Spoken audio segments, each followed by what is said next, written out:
Jim, of course, a legendary investor. Jim, can I start off by asking you why you think the equity markets are not responding to the stabilization plans that are being introduced around the world at the moment? Because they're absurd.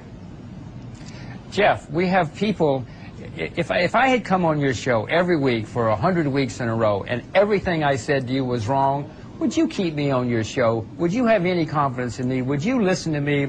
Mr. Paulson, Mr. Bernanke, and the guy at the New York Fed, Tim somebody, every week they have been dead wrong. Why would you listen to them? I wouldn't listen to them. Jim, but we are where we are, and I think our audience would love to know from you what you're actually doing with your money right now, because you obviously will be seeing some opportunities here. I'm sure you've kept some of your own powder dry, but maybe you could give our audience some advice as to how Jim Rogers is allocating his capital.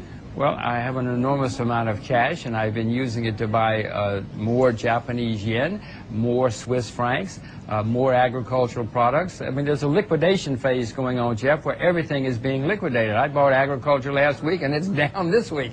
You know, they're selling everything in sight. But that's what I've covered. Some shorts. I covered a few shorts here today. That's what I'm doing with my money now. Jim, at some point this has got to end, right? And at which levels in the markets would you start thinking, you know what, companies look cheap enough for me right now to get back into equities? I'm not sure I want to buy equities when the market caves in. I don't think equities are going to come out of this on top. Normally when you have a panic, the way you make money is you buy the things where the fundamentals have been unimpaired, and they will lead the market coming out.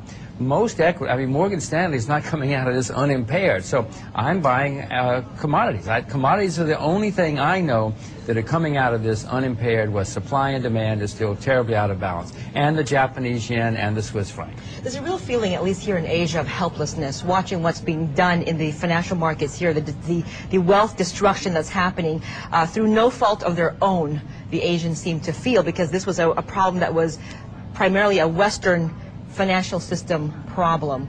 But Asia is not immune to this. I happen to agree with you. I find it outrageous that anybody has to step in and bail out a bunch of 29-year-olds driving Maseratis.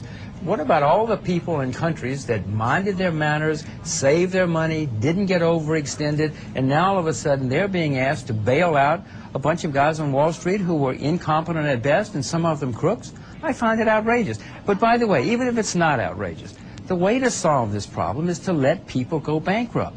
All of this pumping money into the system is not going to save it. You see what the market is saying. The market says, we don't buy that.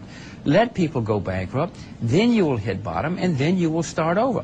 The people who are sound will take over the assets from the people who are unsound, and we will start over. This is the way the world has worked for a few thousand years.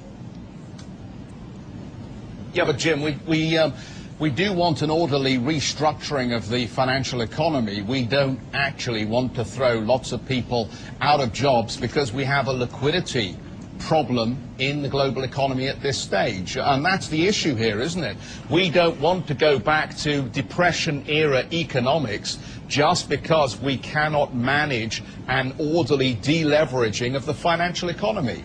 Jeff, we had the worst excesses we've had in the credit markets in world history. You think we just wake up one morning and say, oh, well, we had a horrible, horrible period of excess, and now everything's okay, we're just going to ignore that? We're going to have to take some pain. Jeff, never before in world history were people able to buy houses with no money down. Many people bought 4 or 5 houses with no money down and no job. And then they did it with cars and student loans and credit card loans. You think we just say, well, that's too bad, we're going to start over, nobody loses his job? Jeff, be realistic. Jim, what do we need from our G7 leaders this weekend? Well, what they need to do is, you know, go down to the bar and have a beer and leave the rest of us alone. Let the people who are sound succeed and let the other people fail. And you know, Jeff, what I'm afraid of is they're going to keep doing what they've been doing, which the market hates. You can see the market hates it, because this is going to unleash rampant inflation around the world, rampant confusion in the currency markets, and you're going to have currencies gyrating all over the world. Bond markets are going to start to collapse, and then we're going to have a real problem. And that's why the stock market understands this. They're unleashing a inflationary Holocaust, because they don't know what else to do, and they're making mistakes. All right, and if I can just bring it back to Asia once again, because the Asian economies depend so much on what happens in the U.S. And yeah, you could let these companies go bankrupt. You could let this creative destruction take place in the Western financial system. But that's going to impact the exporters in Asia, the economies in Asia. So hence, people want to find a way to solve the problem and have this ordinary or ordered deleveraging. Is there anything Asian economies or Asian policymakers can do to help? Well, what they should continue to do is to save their money, keep their powder dry, and try to maintain stability in their own countries. Singapore's got gigantic reserves. Why should they throw them into the breach to bail out America? They better take care of themselves. China, the same thing. Japan, the same thing. They should not be stepping into the breach to help people who made mistakes. Let me bring in our guest host who's been staying with us very patiently there, Adrian Mowat in Hong Kong. Adrian, you've got a question for Jim, right? Hi, Jim. I'm not quite sure if I understand this idea about inflation, hyperinflation. We seem to be in a deleveraging event, which is an amazingly fast deleveraging event, which is inherently deflationary. Well, Adrian, when you print gigantic amounts of money and you flood the world with money, throughout history, that has led to inflation. What I said was we're coming out of this. They're setting the stage for when we come out of this of a massive inflationary Holocaust was the word I used. That's what I meant. Right now, yes, everything is being liquidated. Everything is being liquidated. It doesn't matter about the fundamentals. But that's what I was explaining, too. In a period like this, the way you make money coming out of it is to own the things where the fundamentals have not been impaired.